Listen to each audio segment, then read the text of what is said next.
بری بارینا بارانê û destpêka werzê zivistanê, xelkên gundewarên Rojavayê Kurdistanê dikevin tevgerê ji bo dotin û nûkirina xanî û serbanên xwe. û ji ber piraniya xaniyên wan ji hevneya ax û kelpîç hatine avakirin. Pêwîst e her malbatek mala xwe nûjen bike, da ku xweber seqayên werzê zivistanê bigire.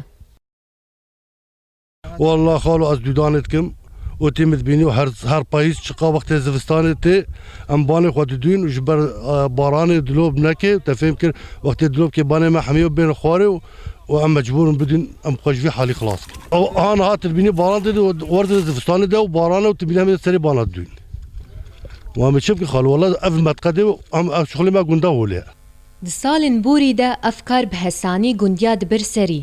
Lê îsal ji ber gelek astengî hene, gundiya alavên din wekû nalyon û totiya ji bo parastina malên xwe ji baranê bikartînin. Xwedê carê me di dûyda me ax me ji vî gire hetanî. Mesela me ser me nekelifî, ne bihabî, me hem traktора tanî, wekedî niha sefera giran bî em ji cûrtînin û ew jî sedem hene em nikarin bînin çikû tabieyê asar û tiştê welê em nikar vê tiştê bikin. Ja em niha mecbûrin yan em ê totiya bikin, totiya jî biha ye. Ji me ne em totiya jî deynin. Tişta wekî herî erzan û baş em kan pêk bînin. Ev naylona hene ye, ev zarokê hene, ev gencî hene. Arî me bikin, wekedî xort nemane, ew jî çûne. Karê dûtina serbana berî barîna baranê dest pê dikir.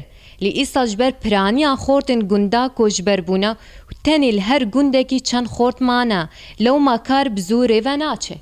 خودê îsal şikê ma xorta bêm exirîn, hemî ev nehdeh xortê me mane, her roj maleke gund pêncî şêst male, her roj malek ev serê diheyva, karê me herî û dûdan û bitaneka dikişînin û gund herkî sewal xwe dike govê we hene, koxin henî gelek xanîne, ne inû mezelê tê de rûnin tinêne. Li ber me gelek mezin bûye, em nikarin hemiya bidin, em ji lewmanê exirîn hetan hû baran tê. Di nava salên şoreşê de rewşa gunda li Rojavayê Kurdistanê gelek aloz bûye û gelek malbatan dev ji malên xwe berdane û xanî mane kavil. Îsal ji ber valehiya gundan ji xort û gencan, piraniya malên gundan nehatine nûkirin. Ev yek jî dihêlê ku malên ji axê hatin çêkirin, toşî ketinê û herfandinê dibin li werzê zivistanê.